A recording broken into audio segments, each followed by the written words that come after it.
मैं कामनी माथुर आज फिर आपके सामने एक नए वीडियो के साथ आई हूँ। आज मैं इसमें आप कुछ एक नए स्टेप्स और नए टर्म, नए टॉपिक के बारे में बताने जा रही हूँ। हो सकता है पहले आप लोगों ने सुना हो, जैसे कि हमारे पास एक फिजिकल हेल्थ होता है, वैसे ही हमारा मेंटल होता है। मेंटल हेल्थ की बात तो सभी लोग करते हैं, पर मेंटल हेल्थ को स्ट्रॉन्ग कैसे रखा जाए ये समझ पाना काफ़ी मुश्किल हो जाता है, क्योंकि हर चीज़, क्योंकि हमारे थॉट से, हमारे ही अंदर से निकलते हैं। तो कोई भी इंसान अपने अंदर से निकलने वाले विचारों को, सोच को, समझ को कैसे इग्नोर करे और कैसे उसको गलत कर दे, सबसे बड़ी प्रॉब्लम होती है। तो मैं इसी से रिलेटेड साइकोलॉजिकल इम्यून सिस्टम के बारे में बात करती हूँ। अगर किसी का साइकोलॉजिकल इम्यून सिस्टम स्ट्रांग है तो वो बहुत सारे निगेटिव एक्सपीरियंस, निगेटिव इवेंट्स और निगेटिव जो भी आउटकम है उसको कंट्रोल करने में सहायता करता है। यानी कि एक कॉग्निटिव मैकेनिज्म है जो विचारों को विचारों से ही कंट्रोल करने की कोशिश करता है। इसमें आप किसी भी तरह का मेडिसिन अप्लाई नहीं करते। और दूसरा ये होता है कि इसके दो पार्ट्स होते हैं, एक तो डिफेंसिव होता है और दूसरा हीलिंग होता है। यानी जब हमारे सामने कोई ऐसे निगेटिव सिचुएशन आता है, जैसे जिस चीज़ को हम लाइक नहीं करते, तो हम क्या करते हैं, उसके लिए एक ऐसा पॉजिटिव टर्म यूज करते हैं, अरे वो तो हमें अच्छा ही नहीं लग रहा था। अगर मान लीजिए मार्केट में कुछ खरीदने जाते हैं और हमारे पास बजट कम हो, तो हम वो, अगर कोई कहता है कि अगर ले लो, तो क्या कहते हैं, अरे नहीं नहीं, इसमें बहुत सारे प्रॉब्लम्स है, ये पैसा लगाना इसमें बेकार हो। यानी हम अपने रियल चीज़ों को एक्सेप्ट ना करके उसको हम आराम से डिफेंस कर देते हैं, और फिर वो एक वाइसनेस भी बनती है, कहीं ना कहीं फ्रस्ट्रेशन में भी डेवलप हो जाती है। लेकिन अगर डिफेंस उसे एक पॉजिटिव वे में कर सकते हैं तो पॉजिटिव ही होता है।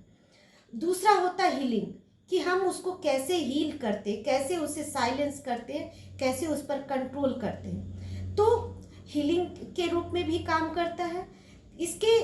इसको स्ट्रॉन्ग करने के और इसके 3 मैकेनिज्म होते हैं। जैसे कि सबसे पहला होता है ट्रांसफॉर्मिंग। जैसे अगर क्या है, अभी कुछ पुराने चीज़ों को क्या करते हैं, बेकार होते हैं, फालतू होते हैं, उसे फेंकते नहीं, उसको एक नया लुक दे देते हैं। तो जब हमारे सामने ऐसे प्रॉब्लम्स आते हैं, ऐसे लोगों से मिलते हैं, स्ट्रेस, लोग जो स्ट्रेस दे सकते हैं, टेंशन दे सकते हैं, ऐसे इवेंट्स होते हैं, तो हम उसे क्या करते हैं, पॉजिटिव वे में उसे उसका लुक देते हैं, यानी उसके बारे में एक पॉजिटिव थॉट डेवलप करते हैं। दूसरा होता है कंस्ट्रक्टिव इंफॉर्मेशन, यानी कि हम उसे कंस्ट्रक्टिव वे में हम उसी चीज़ को कंस्ट्रक्ट करते हैं, यानी एक क्रिएटिव वे में किसी को भी हम उस चीज़ को ले सकते हैं कि उससे भी हमें फ़ायदा है। अगर उसने हमें कुछ बोला या कुछ किया, या हमारे लिए, हमारे सामने ऐसा मेरे साथ हो गया जो कि पॉसिबल नहीं था, या फिर बहुत सारी चीज़ें, तो उसमें क्या करते हैं कि हम उसे एक नए लुक देकर, उसको क्रिएटिव वे में, उसको हम आराम से उसको कंट्रोल कर सकते हैं।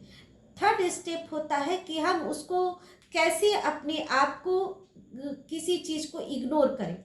यानी कि हम इग्नोर करके, हम जिससे डिफेंस नहीं कर सकते, जिसको हील भी नहीं करना चाहते हैं, और जिसके लिए हमें कोई इंटेंशन ही नहीं है, कोई लगाव ही नहीं है कि हम उसे कोई नया लुक दें, उसको ट्रांसफॉर्म करें, तो उसे इग्नोर करना चाहिए। यानी इग्नोरिंग भी हमारे लिए एज ए मेडिसिन का काम करता है। और हमें लगता है कि आप अगर कम से कम ये 3 बातें अपनी लाइफ में याद रखते हैं, इग्नोर, दूसरा ट्रांसफॉर्मिंग और तीसरा कंस्ट्रक्टिव इंफॉर्मेशन, तो आराम से आप अपने आप को धीरे धीरे अपने मेंटल हेल्थ को भी बूस्ट कर सकते हैं, और साइकोलॉजिकल इम्यून सिस्टम कोप करने के लायक, उस किसी भी सिचुएशन के साथ सामना करने के लायक अपने आप बन जाएगा, और उसमें आप पूरी तरह से सहयोग आपको करना होगा।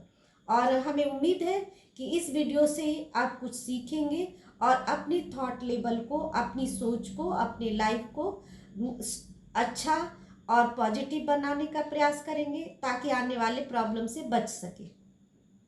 Thank you.